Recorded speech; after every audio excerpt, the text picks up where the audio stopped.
Hello yes sir ഇപ്പഴാ നാളെ ഇപ്പൊ വരാം സാർ.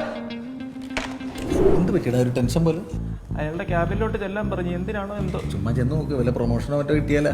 നിന്നോടും ചെല്ലാൻ പറഞ്ഞിട്ടുണ്ട്. എന്തിന്? പ്രൊമോഷൻ തരാനായിരിക്കും. തരുന്നുണ്ട്, രണ്ടുപേർക്കും നല്ല കൃത്യമായ ശമ്പളം തരുന്നുണ്ട്. എന്റെ വയൻ തെറിയേക്കാനല്ലോ, പണി തീർക്കാനല്ലേ. എന്തുകൊണ്ട് കംപ്ലീറ്റ് ആയില്ല? എല്ലാം മാങ്ങാത്തൊലി നടക്കണ്ട. I want answers. സാറേ ഞങ്ങള് ഇന്നലെ വൈറൽ ഫീവർ ആയിരുന്നു സാർ. അതെ സാർ, ഫീവർ ആയിരുന്നു. ആണല്ലേ? ആട്ട് ഇന്നലെ താഴത്തെ പെട്ടിക്കടയിൽ നിന്ന് തണുത്ത മിൽഷേക്ക് വെച്ച് കീച്ചണണ്ടല്ല. സാർ ഞങ്ങൾക്കല്ല സാർ, ലാപ്ടോപ്പിനാണ് സാർ വൈറസ് കയറി എന്തോ ഫീവർ പോലെ ആകെ ഡൗൺ ആണ് സാർ. നല്ല ടെമ്പറേച്ചർ ഉണ്ട്. ഞാൻ നട മണ്ടനാന്ന് വിചാരിച്ച. എടാ പെട്ടെന്നുകൊണ്ട് നന്നാക്കടോ, അല്ലെങ്കിൽ ഓഫീസ് ഫുൾ സ്പ്രെഡ് ആവില്ലേ? എന്നാ ഇവൻ നന്നാക്കും സാർ. ഞാൻ ചെയ്തോളാം സാർ. ആണല്ലേ? എന്റെ പണി തന്റെ അപ്പം വന്ന് എടുക്കൂ. എന്റെ അപ്പം കിടപ്പിലാണ് സാർ. ഓ സോറി. പക്ഷെ ഒരു 10-11 മണിയാകുമ്പോൾ എന്നിട്ട് പല്ലിയൊക്കെ വരിക, അന്നേരം കൊടുത്താൽ മതി സാർ. ഒരു മണവും ഗുണവുമില്ലാത്ത മണഗുണാഞ്ചന്മാരെ ഗുണം മാത്രം അറിയാം. ഗുണക്കന്മാര് ഇറങ്ങി പോടാ.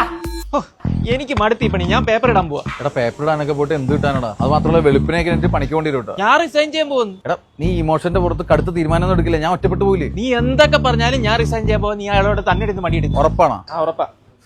ഓ പുതിയ വാച്ചൊക്കെ എടുത്തല്ല, EMI ആയിരിക്കുമല്ലേ? EMI പിന്നെ നിന്റെ എഡ്യൂക്കേഷൻ ലോൺ അത് ബാങ്കുകാരെ എഴുതി തള്ളുമായിരിക്കുമല്ലേ? അറിയത്തില്ല. ആകെ സമാധാനം നിന്റെ ഹൗസിംഗ് ലോൺ കാര്യത്തില്ല. എന്താ അടച്ചില്ലേ അവരൊന്ന് ജപ്തി ചെയ്ത് നോക്കുള്ളൂ. അയ്യോ എന്ത് പറ്റിയടാ? എനിക്ക് റിസൈൻ ചെയ്യണ്ട. ഉറപ്പല്ലേ? ഉറപ്പാ. എന്നാ നടപടിയാവുന്ന ഒരു കാര്യം ഞാൻ പറയട്ടെ. എന്താ? ഈ ടെൻഷൻ മാറ്റാൻ വേണ്ടി നമ്മൾ വണ്ടർലേ പോകുന്നു, ഒരു പൊളി പൊളിക്കുന്നു. മണ്ടല്ലേ? നമ്മുടെ പഴയ വീഗാലാൻഡ്. ആ പണ്ട് നമ്മൾ പോയി പൊളിച്ചു ഓർമ്മയില്ലേ? എടാ അവിടെ ചെന്ന റൈഡിലൊക്കെ കയറി വെള്ളത്തിൽ കിടന്ന് കുത്തിമറിയുമ്പോണ്ടല്ലോ അഡ്രിനാലിനൊക്കെ പമ്പാവും. പോവല്ലേ? പോവാം. ടിക്കറ്റ് ആരും നീ പേടിക്കണ്ട, ഫുൾ ഫ്രീ എന്റെ വക. അതെന്താടാ ടിക്കറ്റ് കൊണ്ടുപോയ ലോറി മറിഞ്ഞ? അതല്ല, വണ്ടർലയുടെ 25ാം വാർഷികം ആയതുകൊണ്ട് 25 ദിവസത്തേക്ക് 250 ടിക്കറ്റ് വെച്ച് ഫ്രീ കൊടുക്കുന്നുണ്ട്. ഞാൻ അവന്മാരുടെ സൈറ്റിൽ കയറി ഒന്ന് പരതി, അപ്പൊ കിട്ടിയതാ. അപ്പൊ ഇനി എന്താ ആലോചിക്കാൻ, നമ്മൾ പോകുന്നു, ഒരു പൊളി പൊളിക്കുന്നു. കരയുന്നത് ചുമ്മാ തവളയ്ക്കൊരു സന്തോഷം ആയിക്കോട്ടെ. ചാടിക്കോ ചാടിക്കോ.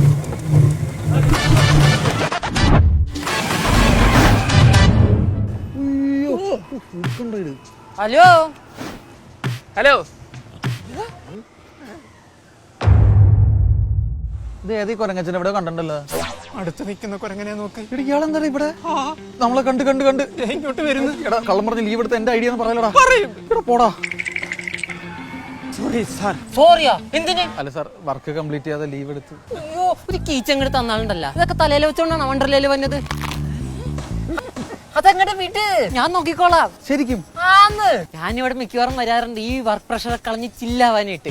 ഞങ്ങളും വർക്ക് പ്രഷർ കളഞ്ഞ് ചില്ല് ചെയ്യാൻ വേണ്ടി വന്നതാ. ഓ മിടുക്കൻ. ഇങ്ങനെ ജെനുവിനായിട്ട് സംസാരിക്കുന്നവരെയാണ് എനിക്കിഷ്ടം. ആണോ? അങ്ങനെയാണ് എനിക്കൊരു കാര്യം പറയാനുണ്ട് സാർ. ഇവനെ പറഞ്ഞ് പിരികേറ്റി നുണ പറച്ച് ലീവ് എടുപ്പിച്ച് ഞാനാ. അയ്യോ നീ കാട്ടു ജെനുവിൻ. Thank you sir. സാറല്ല ചേട്ടൻ, അങ്ങനെ വേണം ഇങ്ങനെ വിളിക്കാനായിട്ട്. ചേട്ടാ എന്തോ നിന്റെ കഥാപ്രസംഗം പറയാതെ വാ. എന്തോ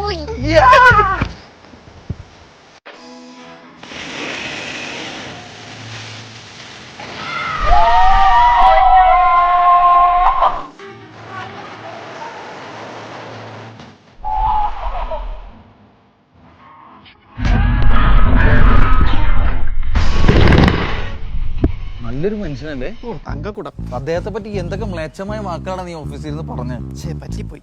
don't judge the cover by the book എന്നാണല്ലോ പ്രമാണം. ഞാനത് ഓർത്തില്ല. Hello hello. യെസ്. ഡ്രസ്സൊക്കെ പറയാൻ അങ്ങോട്ട് പോണ്. ചേട്ടൻ നൈറ്റ് കാർണിവലൊക്കെ ഉണ്ട്. ചേട്ടനാ? ആറാ നിന്റെ ചേട്ടൻ? അക്കങ്ങ് മണ്ടലയുടെ അകത്ത്. Call me sir. നാളെ ഓഫീസിലേക്ക് വാടാ. ഒന്നേം തെറി തുടങ്ങാം.